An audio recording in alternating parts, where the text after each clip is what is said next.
The Democratic Republic of the Congo, DRC, is a vast and diverse country, located in the heart of Africa. It has a rich and complex history, with numerous ethnic groups that have contributed to its cultural tapestry.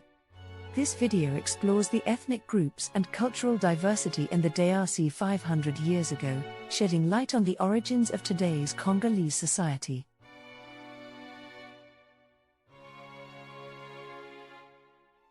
Five centuries ago, the territory known today as the Democratic Republic of the Congo was not a unified nation but a vast and diverse landscape inhabited by numerous independent tribes and kingdoms.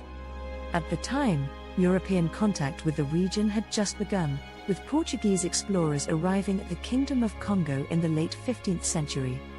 This contact would soon spark significant transformations in the region, with various kingdoms and chiefdoms experiencing shifts in power dynamics and cultural exchanges.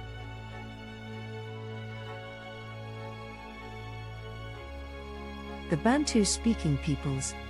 The Bantu-speaking peoples are the most dominant ethnic group in the DRC, comprising approximately 80% of the population. They are believed to have migrated into the region over a period of 2,000 years, starting around 1000 BCE. 500 years ago, the Bantu-speaking peoples were divided into several distinct groups, including the following. The Congo people. The Congo people were one of the most powerful groups in the region, residing primarily in the western part of the DRC, as well as in Angola and the Republic of the Congo. They were organized under the centralized Kingdom of Congo, which had a sophisticated system of governance and social hierarchy. The Luba and Lunda people. The Luba and Lunda people inhabited the southern and central regions of the DRC. The Luba Kingdom and the Lunda Empire were two of the most prominent pre-colonial states in Central Africa. They were known for their centralized political systems, skilled craftsmanship, and extensive trade networks. The Lega people. The Lega people resided in the eastern DRC, primarily in the Kivu region. They were organized in a more decentralized manner, with numerous clans and chiefdoms governing their communities. The Lega people were known for their initiation rites and intricate artwork, often crafted from ivory. The Nilotic and Central Sudanic peoples.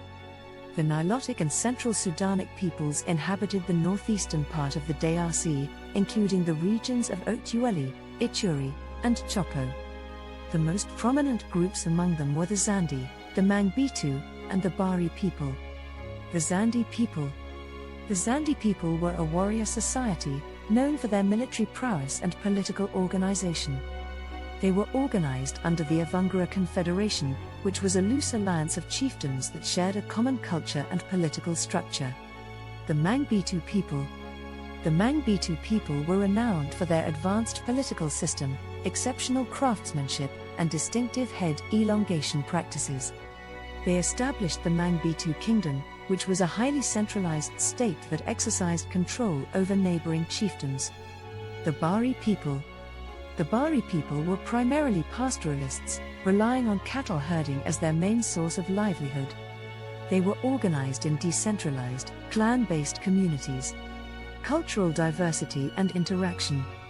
The multitude of ethnic groups and cultures in the DRC 500 years ago contributed to a vibrant and complex society. Despite the differences in their social structures, languages, and customs, these groups were interconnected through trade, migration, and warfare. The exchange of goods, ideas, and people led to the diffusion of cultural practices and the creation of new hybrid traditions. Some of the key aspects of cultural diversity and interaction in the DRC during this period include trade and economic exchange. Trade played a crucial role in fostering interaction among the different ethnic groups in the DRC. Goods such as salt, iron, copper, textiles, and ivory were exchanged both within the region and with neighboring territories. The Luba and Lunda people were particularly known for their extensive trade networks, which facilitated the movement of goods and people across Central Africa. Art and craftsmanship. Art was an essential aspect of cultural expression among the various ethnic groups in the DRC. The Congo people were skilled in woodcarving, producing intricate sculptures and masks that played important roles in religious ceremonies. The Lubba people were renowned for their craftsmanship in metalworking, producing tools, weapons, and intricate figurines. The Mangbitu people were famed for their distinctive pottery and ivory carving, while the Lega people were known for their intricate ivory artwork and masks. Religious and spiritual beliefs. Religious and spiritual beliefs varied among the different ethnic groups in the DRC but often featured similarities that facilitated interaction and cultural exchange. Most groups practiced forms of ancestor worship, believing that deceased family members continued to influence the living world. The Congo people, for example, believed in a supreme deity called Nzombi-Mpangu and revered their ancestors as intermediaries between the living and the divine. The initiation rites of the Lega people were an essential part of their spiritual life, with members undergoing various rites to progress through different levels of spiritual knowledge. The Zandi people believed in a supreme being called Muli and practiced a form of ancestor worship, while the Mangbitu people held similar beliefs and conducted elaborate ceremonies to honor their dead. Languages and communication. The linguistic diversity in the DRC 500 years ago was vast, with hundreds of Bantu, Nilotic, and Central Sudanic languages spoken across the region. Despite this diversity, there was a degree of mutual intelligibility among some languages, particularly those belonging to the same linguistic family. This linguistic overlap facilitated communication and cultural exchange among different groups. European contact and its impact on cultural diversity. The arrival of Portuguese explorers in the late 15th century marked the beginning of European contact with the region. This contact had significant implications for the ethnic groups and cultural diversity in the DRC, as European powers sought to establish trade relations and exert influence over local kingdoms and chiefdoms. The Kingdom of Congo and Portuguese influence. The Kingdom of Congo was one of the first to establish contact with the Portuguese, who were initially welcomed as trading partners. However, the relationship soon became strained as the Portuguese sought to impose their culture and religion on the Congo people. The conversion of Congo elites to Christianity, for example, led to a fusion of Christian and traditional Congo religious practices. Additionally, the demand for enslaved people by the Portuguese resulted in increased warfare and instability in the region, further impacting the cultural dynamics of the DRC. The spread of European influence. As European contact spread throughout the region, other ethnic groups in the DRC experienced similar cultural shifts. The introduction of firearms, new agricultural techniques, and European goods altered traditional ways of life, while exposure to Christianity led to the syncretism of religious beliefs and practices.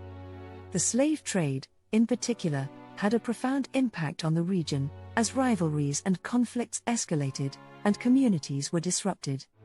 500 years ago, the Democratic Republic of the Congo was a mosaic of diverse ethnic groups and cultures, each contributing to a rich and complex society. Trade, migration, and warfare fostered interaction and exchange among these groups, leading to the diffusion of cultural practices and the creation of new hybrid traditions. The arrival of European explorers, particularly the Portuguese, introduced new cultural elements and significantly impacted the existing social structures and cultural dynamics in the region. Today, the DRC remains a culturally diverse country, with over 200 ethnic groups and an array of languages, religions, and artistic expressions. The historical interactions among these groups and the influence of European contact continue to shape the cultural landscape of the country. As we look back on the rich tapestry of Congolese society 500 years ago, we can appreciate the resilience and adaptability of its people and gain a deeper understanding of the cultural heritage that has been passed down through generations.